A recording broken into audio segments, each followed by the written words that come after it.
rekonstruksi. Rekonstruksi ya. Oke, oke siap. Pak Susto udah bisa kita mulai ya Pak wawancaranya Pak. Oke, boleh silakan. Oke, Pak Susto, kan kemarin sudah dilakukan sidang etik oleh Komisi Etik Kode Etik Polri dan diputuskan akhirnya karena melanggar sejumlah etik, akhirnya Verdi Sambo dijatuhi pemberhentian tidak hormat. Nah, kalau dari pandangannya Pak Susto ini, seperti apa sih tanggapannya? Karena Verdi Sambo ini akhirnya mengajukan banding. Penting nggak sih Pak banding itu dilakukan meskipun ini haknya dari Verdi Sambo sendiri?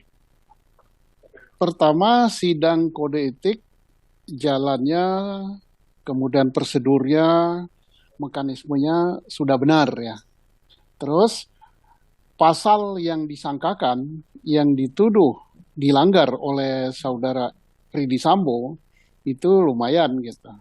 Pasal yang diancam dengan sanksi yang berat semua, yaitu melakukan tindak pidana yang diancam dengan hukuman di atas 5 tahun.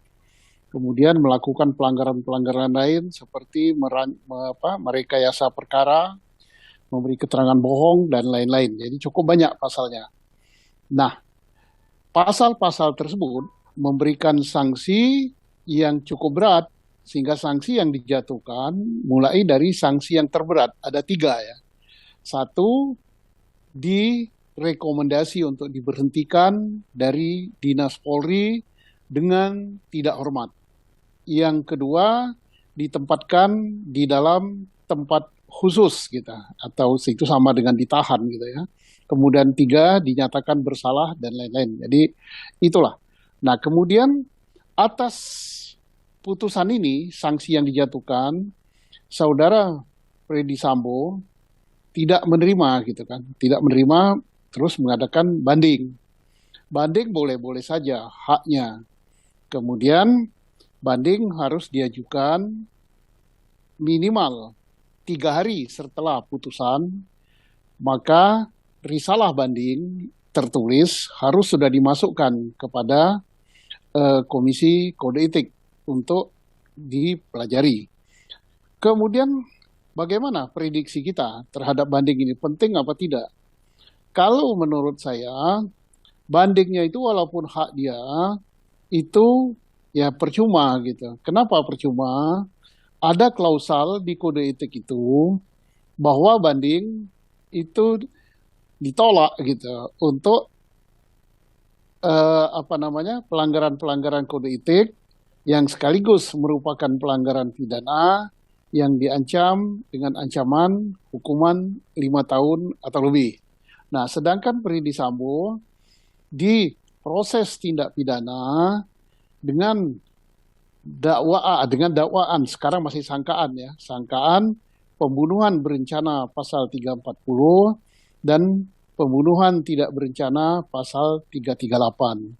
Itu ancaman maksimalnya hukuman mati, hukuman seumur hidup, atau hukuman 20 tahun penjara. Jadi, walaupun dia ngajukan banding, saya yakin itu bandingnya pasti ditolak gitu oleh Mahkamah Etik, Mahkamah Kode Etik Polri. Jadi, penting apa tidak, ya hak dia. Kemudian, bagaimana prediksinya? Ya, prediksinya satu, ditolak karena ada pasal yang mengatakan bahwa untuk yang diancam dengan pidana 5 tahun, yaitu ditolak gitu. Kemudian ditinjau dari sosiologi ya, itu tidak adil gitu rasanya kalau diterima karena akan bertentangan rasa keadilan masyarakat dan akan menjatuhkan wibawa Polri juga gitu. Nah, demikian. Tapi kalau misalnya nih, meskipun tadi kan Pak Susno bilang ini tidak perlu sebenarnya kejual banding. Kalaupun juga bandingnya akhirnya diterima, apakah ini bisa sebenarnya untuk menurunkan setidaknya dari ancamannya yang paling berat yaitu pemberhentian dengan tidak hormat Pak Susno dengan Ya, ngajuin banding ini? saya kira dan saya yakin tidak bisa gitu. Karena kalau Polri mengabulkan proses bandingnya ya dikabulkan gitu, diterima. Tetapi permintaannya atau putusan yang akan dijatuhkan ya tidak akan berubah gitu. Kenapa? Pengancamannya 5 tahun kok. Sedangkan klausal di kode etik itu ada pasal yang menyatakan bahwa banding tidak bisa dilakukan untuk pelanggaran kode etik yang diancam dengan 5 tahun penjara, untuk pidana yang diancam 5 tahun penjara atau lebih. Sedangkan dia bukan lagi 5 tahun, tapi ancaman maksimalnya hukuman mati. Nah, makanya saya katakan, walaupun hak dia dan pasti diproses. Karena apa? Untuk menolak permohonan kan tidak bisa ditolak begitu saja langsung dikembalikan, tetapi melalui proses sidang kode etik banding dalam hal ini. Nanti bandingnya ditolak gitu. Nah, sebagaimana saya katakan lebih awal dengan beberapa pemancar atau stasiun televisi, bahwa sebaiknya tidak usah terlalu banyak berkutat di masalah kode etik.